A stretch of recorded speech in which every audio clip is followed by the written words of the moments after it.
Շնորհակալություն, հարգելի փոխնախագահ, հարգելի գործընկերներ, Պարոն Խաչատրյան, ի՞նչն է ավարտվել։ Հազար ներողություն, ի՞նչն է ավարտվել։ Դուք անկեղծ, ես ձեզ անկեղծ հարց եմ տալիս, էլի ամենայն անկեղծությամբ։ Դուք չեք հոգնել այդ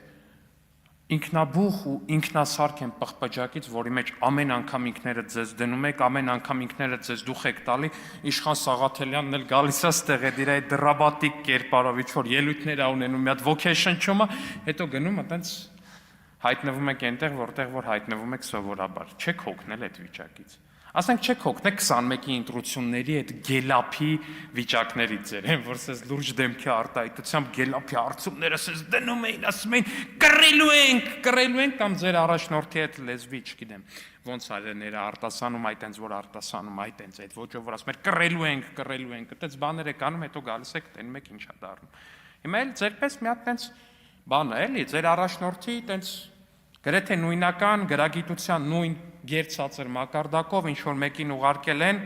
էլի նույն բանի մեջ է, մի հատ նոր գելափել են ակտել, սենց բանա, վախենում են մեզնից։ Ժողովուրդ ջան, հազար ներողություն, բայց փաստացի դուք եք, դաժե կաշառքը բաժանելուց, այն որ պետք է իրար կաշառք տակ, ասում եք փող մի ասա քյաբաբ։ Ասենք դաժե վախենում եք ձեր տված կաշառքին, ասեք կաշառք, ասում եք քյաբաբ, ասենք գնում եք տուն, ասում եք, չգիտեմ, այս 20 քյաբաբը վերցրեք, սիրելի տնեցիներ, կգնաք այսօր տան համար առևտուր կանեք, ասենք։ Հիմա ով է վախենում, էլի մեծ հաշվով։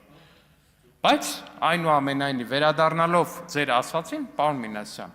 ասում եք, բա թիմի առաջնորդը դրանով էլ թիմի առաջնորդ է։ Թիմի առաջնորդը, այո, առաջնորդում է թիմը, ձեր համար նորություն է։ Այդ քվյաթերթիկը, որ նայում եք, այնտեղ գրված է վերևում քաղաքացիական պայմանագիր կուսակցություն, հետո համար 1, Նիկոլ Փաշինյան, համար 2, համար 3, այտենց գրված է ալում։ Առաջնորդը հենց դրանով է առաջնորդը, ընտրական օրենսգրքով էլ ֆիքսում է, որ առաջնորդի անունը նաև քվյաթերթիկի վրա է ալում։ Եթե այդ առաջնորդը իհարկե իրապես առաջնորդ է ու Հայաստանի քաղաքացի է ու կարա լինի թեկնածու, այլ ոչ թե դրսից ուղարկած ինչ որ մի հատ տգետ արհեստական բանականությամբ գեներացված, չգիտեմ ինչ։